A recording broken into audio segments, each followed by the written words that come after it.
So speaking of cow pies, last week's results, Dames, why don't you take us there? Tell us how we did. Tell me how you guys fall to my amazing football supremacy every single week. Well, unfortunately, viewers, Gobo did pretty well. He was 13-3 last week. He's 13-3 again this week. So he didn't really improve, which is troubling, especially when he lost to me at 14-2. Frankie was 8-8. What's going on there, bud? Oh, Too I'm too nice.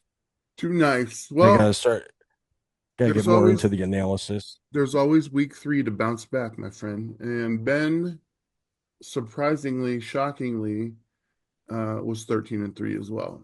I don't have totals yet because I don't know why I didn't do that, but I will make sure that next week our overall totals are updated. But let's talk about the games. Gilbo, we started off this week with the Thursday night football. Frankie, we're going to start off with you next week.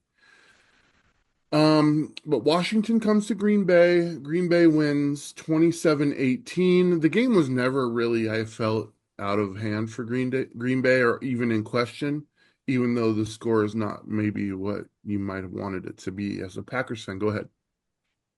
The Packers, I've been talking about all offseason. We needed a couple of pieces to be highly competitive. Now, we have beaten two playoff teams by multiple scores. So, can the Packers maintain this momentum? Absolutely. We're going into Cleveland next week. I'm watching this game. Our defense looks spectacular. I mean, we're getting so much pressure that even mobile quarterbacks can't get the ball out on time.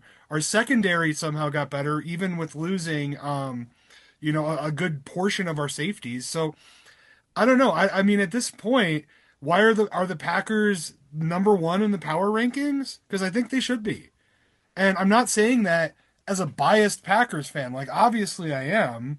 But, like, if I had to put, like, money, if I had to, like, gamble my future on this team's success, I feel confident doing that at this point. So, yeah, Washington's good. They're a good team. They're a playoff team. They're not better than the Packers. That's all I got to say. Fair enough. Boy, this show is called NFL, and I'm sitting here with probably two fans of two of the top two teams in the NFL. So like F you guys, basically. But yeah, to your point, Gobo, I don't know. The Bills might might have the edge. I don't know. I don't know. Um, we'll have to wait. We'll have to wait.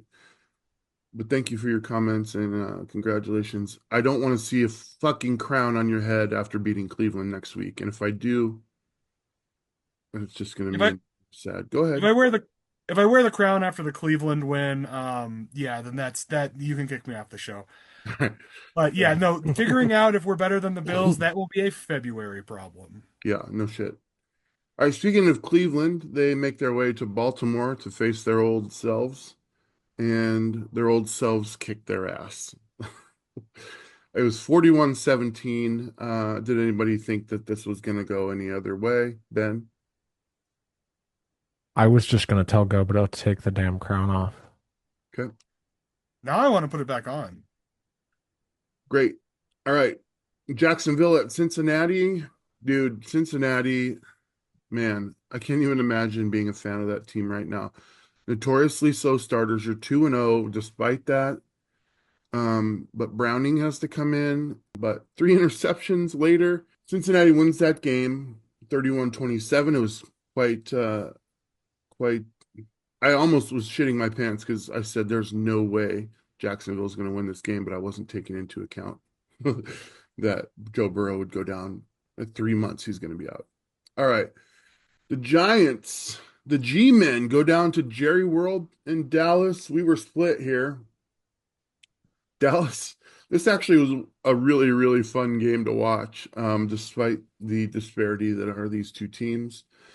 Dallas pulls it off at the last minute, last second, really, 40-37. Um, the Giants, man, Russell Wilson threw 450 some yards, still not enough to get it done in Jerry World. I will say This one's not on Russell. His kicker kind of screwed him over. Gobo and then Ben. Okay, this game, even though it was fun to watch, there was a lot of touchdowns, there's a lot of crazy shit going on. These teams are terrible. Like they're Ugh. terribly coached. It was terrible defense. And like I don't understand how Dak Prescott is still a starting quarterback. I mean, I do because yeah, Jerry Jones is a racist idiot, but like the Giants, like do we see Jackson Dart next week? That's all I got to say. Go ahead, Ben.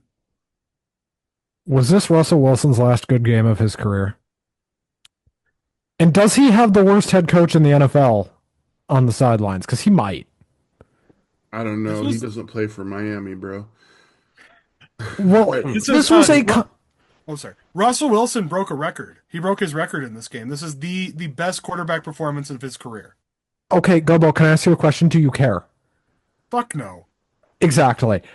Uh, Here, let's ask resident Russell Wilson lover James Marves. Do you care? No, no, I don't care about the Giants at all. Um, Exactly. Both of these coaches could be fired by Thanksgiving. Schottenheimer sucks. Dayball is worse. And McDaniel is worse than both of them combined. all No right. one cared about this game. All right, let's move on. Too much. Chicago at Detroit. Chicago tried one division opponent last week, got chopped down, and now they think they're going to Detroit to win. Detroit Mm. actually put the stink bomb on these mofos, 52-21. I mean, it would have been like 14, but there was a garbage time touchdown in the second half, bringing them not even close still, but 52-21. Detroit, they said F that, but let's, and Gobo, I don't even want to hear you say anything after I say this, but remember what Green Bay did to Detroit's offense, and then they come out and smoke the Bears like this. How good is the Green Bay defense? That's all I want to say. All right. New England at Miami. Division opponents. Somebody here picked Miami. I'm not going to say who, but that was foolish, foolish, foolish. Ben, what do you think of the coaching situation down there in Miami?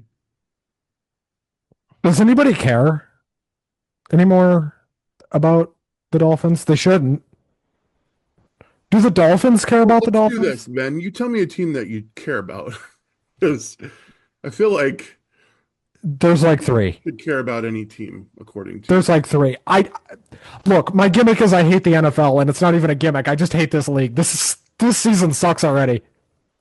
Awesome. Welcome to the NFL show that we host. New England won 33-27. And then we go San Francisco down to New Orleans. Oh, Oh, go ahead. you're missing one of the greatest sound bites in NFL history. Okay. Yes. And I quote, Enlighten me. to win games, you have to win the game, not lose the game. That's true. That's all. Can you, whose quote is that? That is Mike McDaniel, Dolphins head coach after the loss. I just want to say, fire this man. Fire this man. How do you keep your job after saying that? You don't. You know, to keep your job, you have to keep your job. And not get fired from your job. San Francisco at New Orleans. I don't think any of us knew that Brock Purdy wasn't going to play when we called this game, but we all picked San Francisco anyway. That's how bad New Orleans is. Spencer Rattler actually played pretty decently. He had like 3 touchdown passes and a bunch of yards. But Mac Jones, the return of Mac Jones, who basically, if you were just watching, he is Brock Purdy. And you spent a bunch of money on Brock Purdy. Sorry, 49ers fans. It's the truth. You have Brock Purdy on the bench in Mac Jones, and you spent all that money. Ha ha ha ha. You morons. They win 26-21 only, which is their reckoning is coming. They're 2-0, but their reckoning is coming. All right, Frankie, you got Buffalo at the Jets. We all picked Buffalo 30-10. You were never worried at any. You probably fell asleep during this game, but go ahead.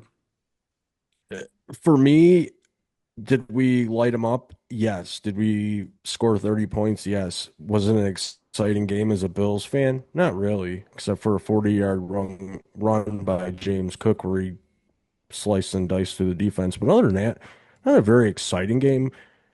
Good game to go 2-0 with and go into week three with. So divisional games are always good to win.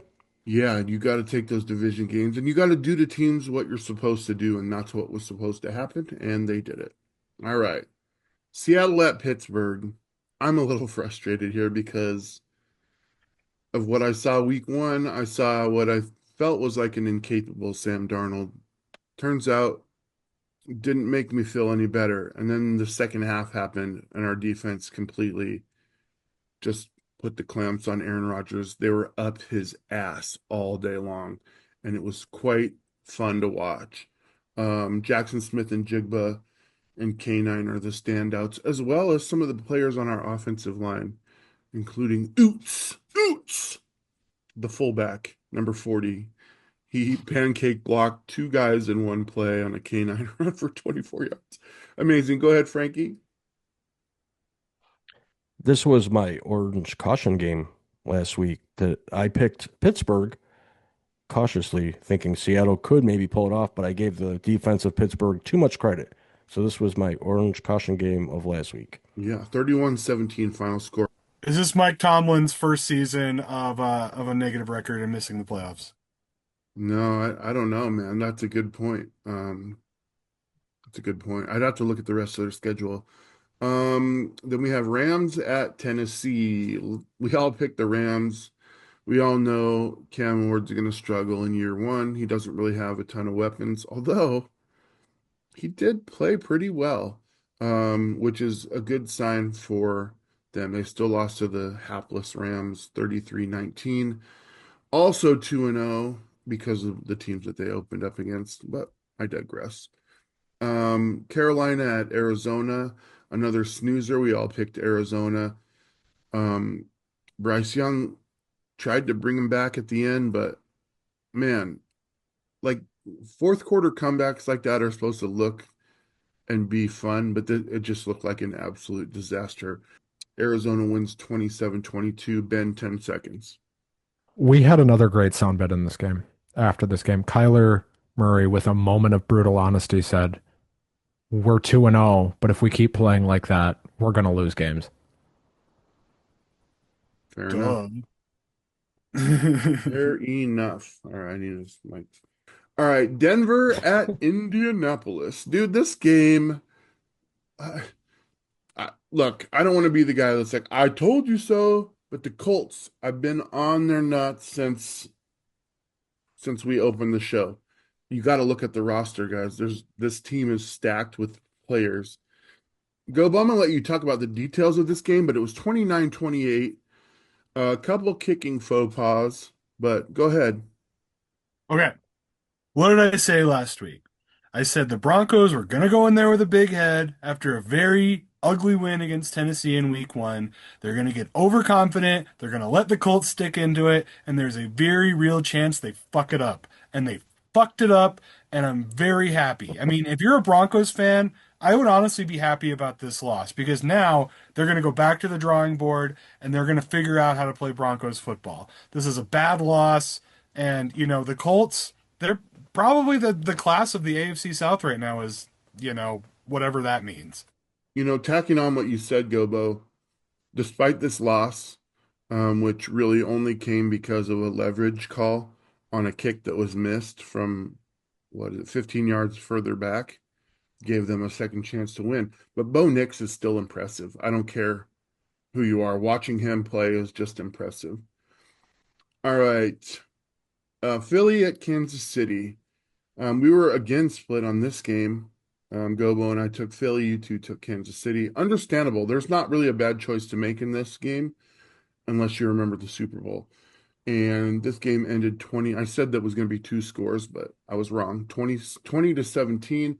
Frankie, I want to come to you on this because you were so sure of Kansas City at home. Go ahead. I was, and the reason they've won all these Super Bowls, but this past Sunday, you saw a team that's imploding, that's starting a collapse. Kelsey missing that wide open touchdown pass that if any Buffalo Bill would have dropped like that, would have been just creamed in the media. Unbelievable loss at home. Can't say much more except I think they're just not the team they used to be, and I don't think they were that great to begin with. I thought they were the best worst team last year. That's all I got about that. Yeah, they're 0-2. Go ahead, Ben. I have three words about this game. Did anyone care? We need to Like, get a shirt. actually, for a We Super need to Bowl get rematch, I feel like I heard less about this than any previous Super Bowl rematch. This was baffling. we need to get you get a shirt in the merch store. Does anyone care? I hate does anyone care is what the shirt should say. All right. And Thank you guys for that. We got the late game Sunday night. Atlanta at Minnesota. Again, we were divided amongst us. I think Gobo, he almost said Atlanta, and then he changed at the last minute to Minnesota. I almost said Minnesota, and then I changed at the last minute to Atlanta. And I did that emotionally because I wanted Penix. I liked Michael Penix Jr. Yeah, but anyway, Bilbo, go ahead. What did you take away from this game? Well, let me go to Ben first since it's his game, and then we'll come to you. Go ahead, Ben. I have very little to say. This was one of the worst games of football I've ever watched in my life. I'm not kidding. The offenses were terrible. The defense for Minnesota played so well in the first half, and our offense couldn't do anything. Was And this all then field goals? for the first half, for the first three quarters, it was all field goals. mhm. This was unwatchable. I hope JJ McCarthy never plays in the NFL again. And honestly, I love Kevin O'Connell and I love Quessy, but they might both get fired for this one. This is terrible. Go Bills. Fair That's enough. it. Go ahead, Gobo. Yeah, this game. I mean, for one, poor Yunwei Koo, who gets benched, and they bring up a practice squad kicker, and then a dude kicks like five field goals, so he's fired for sure. Yep. That's just so it's like how much pressure these guys are under. Aside from that, yeah, the Vikings offense is dog shit, which is really tough when they have some of those receivers. I thought Aaron Jones had a few more years in him. He's probably done after this injury.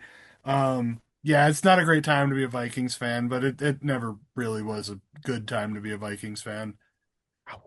Frankie, did you have anything you wanted to say about this game? This game to me showed that JJ McCarthy is not NFL caliber quarterback. Just with the weapons he has, the choices he was making, the game really wasn't that exciting. It was just like Gobo said, just field goals and boring.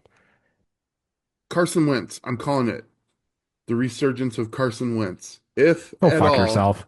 if at all, he could play in the NFL and he comes in and he does well with this team, I'm gonna feel really bad about Sam Darnold because uh yeah. I mean, I feel like Frankie J can play quarterback on this team and win with the weapons that they have.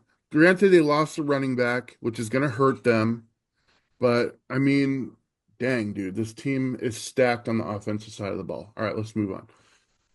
Monday night, two Monday night games. Tampa at Houston was the first game. You want to talk about a boring game until like the last 3 minutes. Wow. The last 3 minutes of the game, electrifying. Baker Mayfield, dude. He is, and you know what? As soon as the touchdown went in for Houston to take the lead by 5, and there's 3 minutes on the clock, I'm like, they lost. They're losing this game. That's how much confidence I have in Baker Mayfield and the guys that are around him. They were shit the entire first three quarters and 14 minutes. That last 2 minutes of the game, though, it's all, I mean, it's almost like it's written. It is written word that that's going to happen. Any comments from anybody on this? Go ahead, Gobo. So the Bucks are playing consistent football. Atlanta went and got that win in Minnesota. Minnesota obviously has some quarterback problems, but is this like the first time in like NFL history we have two teams from the NFC South make the playoffs?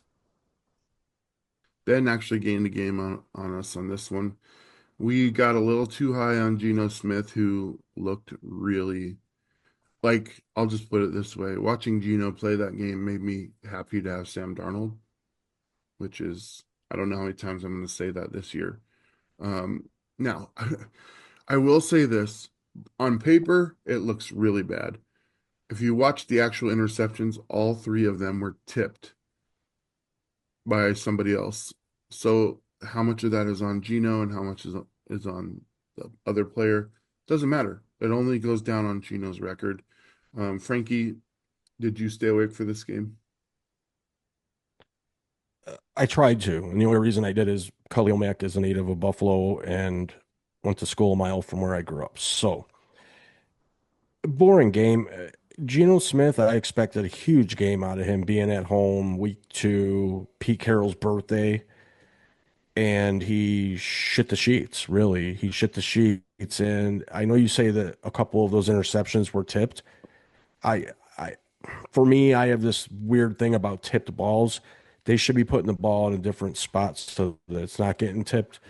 I I just I kind of feel bad for Geno Smith, really, because people go to the Raiders to die, usually. Yeah, Max Crosby signing a contract. that has been the story. Yeah, not a good look for Gino in his home opener with his new team, with his old coach and his old ways. Go ahead, Ben. 10 seconds. I have nothing to say about the actual game itself. They need to stop doing these Monday night doubleheaders. That's it. They need to stop this. This is I madness. I I'm agree. done. The game starting at 9 o'clock Central Time. I can't even. That's why I asked Frankie, because I was like, "There's no way that guy stayed awake for this game." Starting at 10 p.m. Ridiculous. Frankie's dog is having no part of it. He's trying to get out of town.